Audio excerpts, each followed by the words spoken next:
안녕하세요. 영어강사 제이콥입니다. 오늘 강의는 이제 문장의 구조와 구성이라는 타이틀을 가지고 있고요. 이 강의는 이제 마인드 세팅, 영어를 하기 전에 이제 마인드 세팅을 도와주는 강의입니다. 이 강의는 이제 초보자분들이시든 조금 영어를 배워보신 분들이든 다 같이 한번 들어보셨으면 좋겠습니다. 이 강의에서는 이제 주로 이제 1형식부터 5형식, 그러니까 영어에는 형식이 있는데, 모든 언어에는 형식이 있는데, 특히 영어에는 1형식부터 5형식까지가 있습니다.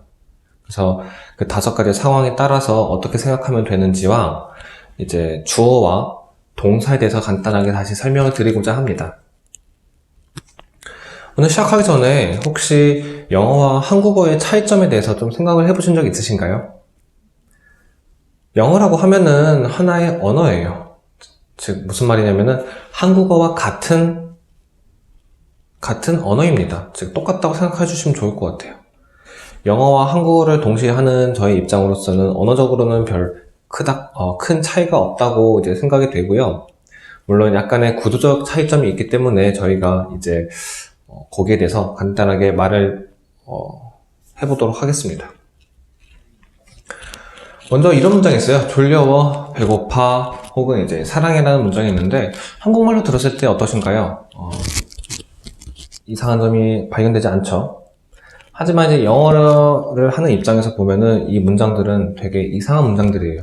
뭔가가 하나씩이 빠져 있는데, 자, 졸려워 라는 문장을 하게 되면은 이것만 생각하게 되시면 영어로는 아마 sleepy 혹은 feel sleepy, am sleepy 정도로 생각을 하실 수가 있는데, 영어에는 언제나 이 행동을, 이 감정을 느끼는 주체자가 필요합니다. 그래서 그거를 저희는 이제 주어라고 하고요.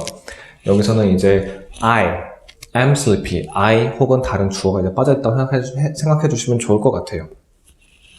그래서 졸려워라는 문장을 할 때는 영어로 I am sleepy, I feel sleepy 라고 해주시면 되겠습니다. 배고파라는 문장을 듣게 되면요, 역시 뭔가 하나 빠져 있어요. 그쵸? 역시 누가 배고픈지에서 말을 해주고 있지 않습니다. 그래서 I am hungry, I feel hungry 등으로 역시 I라는 혹은 다른 생물체를 주어로 잡아주시면 되겠습니다. 또한 저희는 이런 말 되게 많이 해요. 그쵸? 사랑해 라는 문장을 많이 말하는데, 사랑이라는 말은 이제 두 가지가 빠져 있어요. 누가 사랑하는지 뿐만 아니라 누가 누구를 혹은 무엇을 사랑하는지에서 빠져 있습니다. 그래서 누가 I가 사랑한다 누구를 이라고 말을 해주셔야겠죠. 영어로는 I love you 혹은 I love playing computer game 등으로 이제 말을 해주시면 되겠습니다. 자, 이제 그러면 간단하게 지금 앞에서 제가 주어에 대해서 말을 해드렸어요. 그쵸? 주어라는 건 무엇인지 그러면 저희가 이제 이번에 볼 텐데, 일단 어디서든 많이 배워보셨을 거예요. 주어에 대해서는. 네, 다시 간단하게 설명 다시 드리도록 하겠습니다.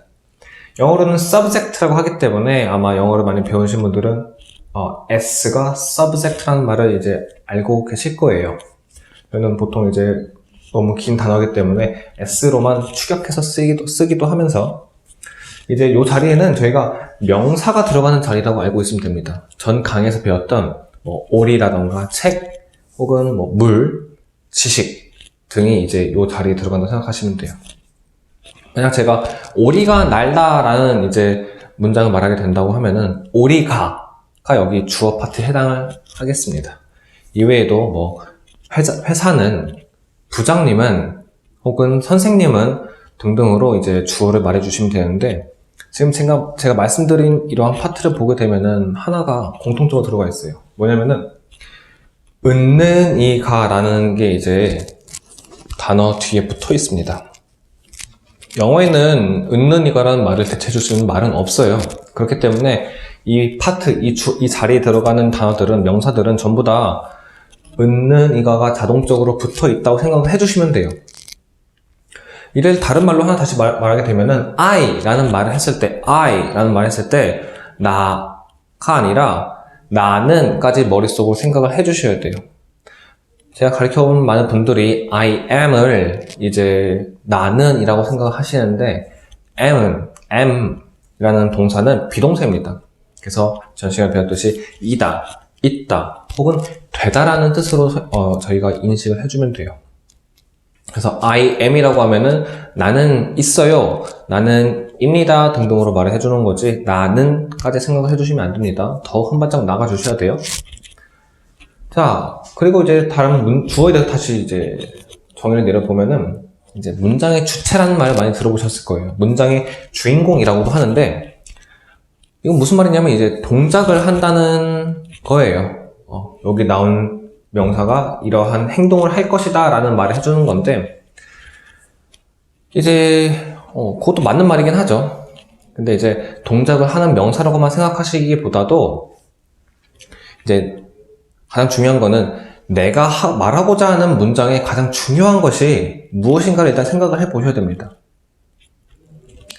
내가 말하고자 하는 거에 가장 중요한 게 주어로 와줘야 돼요.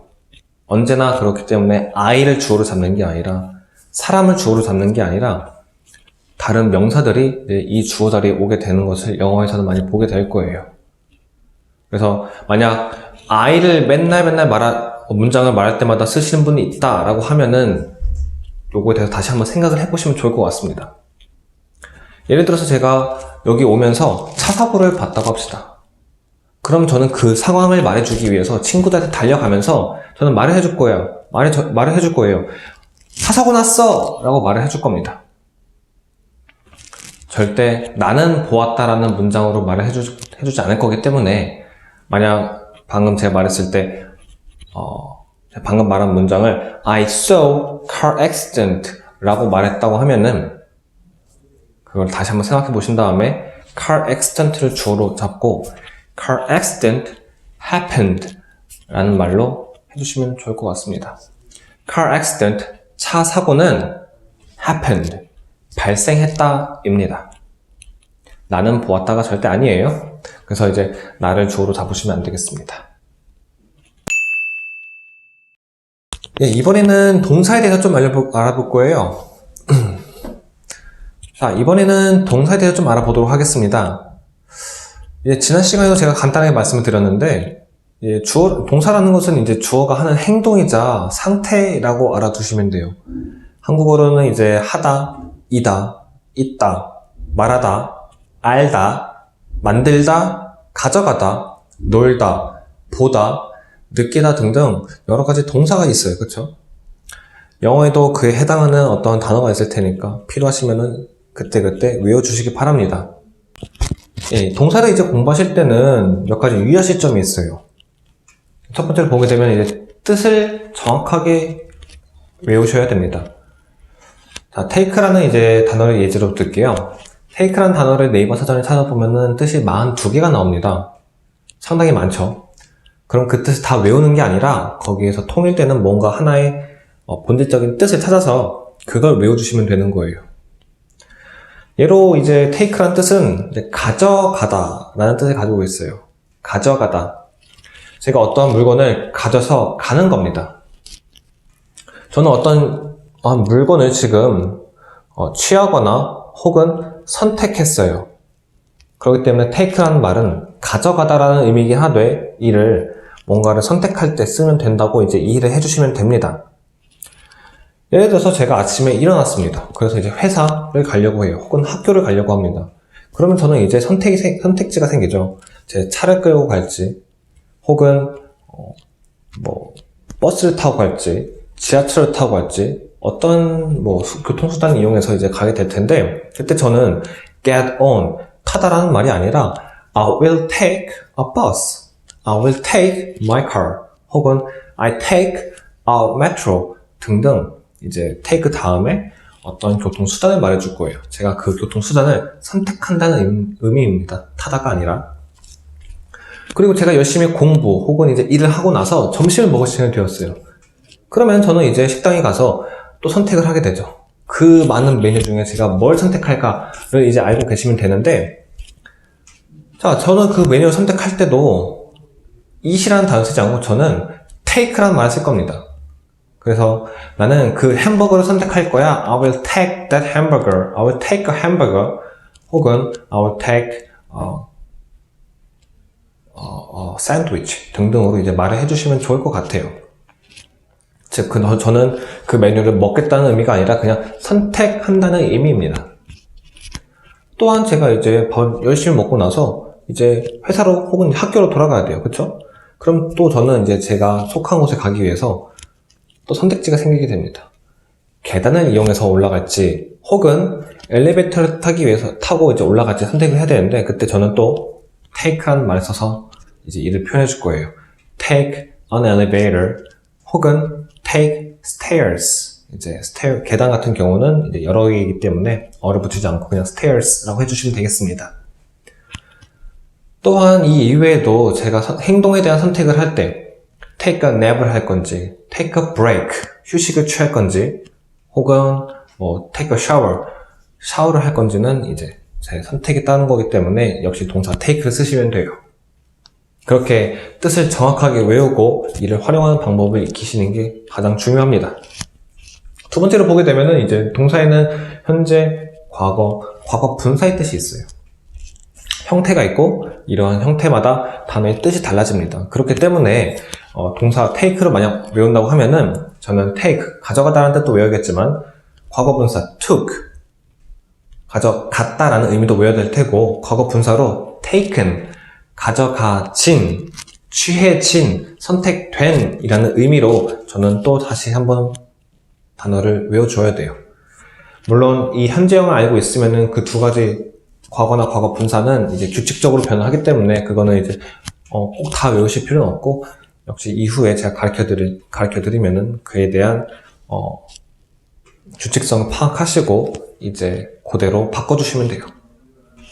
물론 말하기를 할 때는 바로바로 바꿔지지 않을 수 있기 때문에 충분한 연습이 역시 필요해지기도 합니다. 자, 세 번째로는 이제 동사라고 하면은 시제, 조동사, 수동태와도 연결이 돼요, 영어에서는. 그래서 이러한 이제 개념들을 전부 다 섞어서 같이 공부해주는 게 아주 중요합니다. 예를 들어서 제가 만약 will 이라는 할 것이다 라는 말을 쓴다고 하면은 will take 이라는 말을 하게 되면 저는 가져가다가 아니라, 나는 가져가다가 아니라 나는 가져갈 것이다 라는 말이 되기 때문에 약간 의미가 더 추가가 돼요. 그렇죠? 영어에서도 역시 will이 추가되었기 때문에 한국어에서도 약간의 의미가 더 추가가 됩니다. 그러한 형태로 이제 익숙해질 때까지 연습을 많이 해보셔야 돼요. 입으로 내뱉어 보고 그 뜻을 곰곰이 생각해 보면서 잘 외워주시는 게 아주 중요합니다. 자, 이제 강의의 마지막 파트입니다. 앞에서 주어와 동사에 대해서 제대로 이해를 하셨다면은 이제는 문장의 구조에 대해서 보도록 하겠습니다. 영어에는 이제 1형식부터 5형식이 있습니다. 이제 1, 2, 3, 4, 5형식에는 각기 다른 형태를 띠게 되는데, 이를 통해서 좀 약간 뭔가를 배워보도록 해야겠죠? 아마 1형식부터 5형식은 학교를 다니시는 분이라면 혹은 영어를 배워보신 분이라면 한 번쯤은 들어보셨을 거예요. 혹은 아마 외워보신 적도 있을 겁니다. 그렇다면 이걸 통해서 무언가를 배우신 적이 있으신가요? 이 구조는 사실 되게 중요한데요. 여기를 통해서 저는 두 가지 정도를 알려드리고 싶어요. 첫 번째는 일단 1형식부터 5형식까지 어느 형식을 지나더라도 반복되는 파트들이 있습니다. 바로 주어와 동사인데요. 어떤 문장을 말하더라도, 말하고 싶어도 일단 주어와 동사는 무조건 말해주고 시작하셔야 돼요. 문장을 말할 때 어떤 말을 하기보다도 일단은 주어, 무엇이 혹은 누군가가 동사, 하는지, 누가 하는지, 무엇이 하는지부터 말을 해주고 그 뒤를 천천히 꾸며 나가시는 겁니다. 책을 읽을 때도 쓸 때도 이는 동일합니다. 자, 두 번째로는 동사를 기점으로 지금 여기는 같지만 그 반대편은 좀 달라지고 있어요. 그쵸? 그렇다면 여기는 왜 달라지는 걸까요? 바로 이제 동사의 뜻에 따라서 여기가 달라지게 되는데요. 어떤 동사 뒤에는 아무것도 필요하지 않아요. 아무것도 없더라도 그 문장이 완벽합니다. 물론 언제, 어디서, 어떻게, 왜 등등을 통해서 더욱 문장을 설명해 줄 수는 있겠지만 꼭 필수적인 건 아니겠죠. 그렇기 때문에 이제 동사까지 끝나는 것들이 있고, 한국어로 본다면은 식물이 자란다, 혹은 적이 나타났다, 혹은 아까 전에 말씀드렸던 차 사고가 발생했다 등등이 여기에 해당할 것 같아요. 이 외에도 영어로 보자면은 go, appear, happen, rise, melt 등등 뭐 work까지 이제 이런 동사에 여기 이런 형태에 이제 해당이 될 텐데 그 뒤에 나오는 것들은 부수적인 이제 말이지 꼭 필요한 문장의 요소는 아닙니다. 자, 두 번째 이 형식을 보게 되면은 이 형식엔 보라는 게 나와 있어요. 즉 어떤 동사냐면은 하늘은 보인다, 보인다라는 말을 했을 때 뒤에 우리 이제 생각을 할 수 있어야 돼요. 어떻게 보이는지. 만약 제가 들린다고 하면은 어떻게 들리는지 말을 해주셔야 되는 거고요. 여기서는 하늘은 보인다 라고 말했으면 뒤에 이제 파랗게 보인다고 이제 말해주시면 되겠죠. 그들은 입니다. 그들은 이야 라고 했으면은 그 뒤에는 그들이 무엇인지에 대해서 말해주면 되겠죠. 그것이 이제 보어라고 하고 여기서는 그들은 학생이다 라는 문장을 그들은 입니다까지 말해주고 그 뒤에 이제 학생이다 라고 이제 말해주는 형식이었어요. 3형식을 보게 되면요, 동사, 어떠한 동사 뒤에는 이제 목적어라는 게 와요. 목적어라고 하면 이제 한국말로 을을이 붙는 것들, 혹은 뭐 에게라고 이제 보시면 되는데, 여기서는 이제 을을이라고 해서 공장은 만든다고 했을 때 뒤에 무엇을 떠올릴 수 있을까요? 만든다고 들었을 때, 만든다는 말을 했을 때, 이제 그 뒤에는 무엇을 만드는지에 대해서 말해 주시거나 이제 들을 준비를 하시면 됩니다. 어떠한 문장들을 보게 되면은 목적어가 두 개가 올 수도 있는데, 자, 나는 사주었다고 말했어요. 혹은 나는 주었다, 건네주었다, 빌려주었다, 써주었다 라고 했을 때 그 뒤엔 저희는 한 가지만 생각하면 돼요. 일단 누구에게 사주었는지, 누구에게 만들어주었고, 누구에게 건네주었고, 누구에게 써줬는지부터 말해주고 나서 이제 그 뒤에 무엇을 이라는 문장을 말해주면 됩니다. 물론 누구에게를 말해주고 싶지 않다고 하면은 빼셔도 괜찮아요. 그러면 3형식과 같아지겠죠. 그래서 이제 4형식에서는 이런 주다라는 의미의 동사가 나왔을 때는 누구에게부터 말을 해주어야겠구나 라고 생각을 해주시면 되겠습니다. 자, 5형식을 보게 되면요, 저는 역시 만든다라는 동사를 여기서 이용했어요. 그쵸? 만든다라는 동사를 했을 때 무엇을까지만 말하셔도 괜찮겠지만 한 발자국 더 나가서 무엇을 어떻게 만드는지에 대해서도 말해주면 좋을 것 같습니다. 여기서 어떻게라고 하면은 방식에 대해서 말해주는 게 아니라 어떠한 물체가, 어떠한 사람이 어떠하게 되게, 어떠한 상태가 되게 만들어 주었는지라고 생각해 주시면 돼요. 그래서 저는 여기서 부장님은 만든다. 누구를? 나를. 무엇을? 컴퓨터가 나를 미치게, 컴퓨터가 돌아가게, 이제 그런 형식으로 만들어 주시면 되겠습니다. 즉, 이제 이러한 형식을 배우시면서 주어와 동사, 어떤 문장을 말하더라도 주어 동사는 이제 말하고 시작해야겠구나, 그리고 동사에 따라서 뒤에 어떻게 생각을 해야겠구나 라고 이제 천천히 이제 마인드를 잡아 나가시면 되겠습니다. 만약 더 필요하신 정보가 있다면 언제나 알려주시고요. 좋아요와 구독 부탁드립니다. 감사합니다.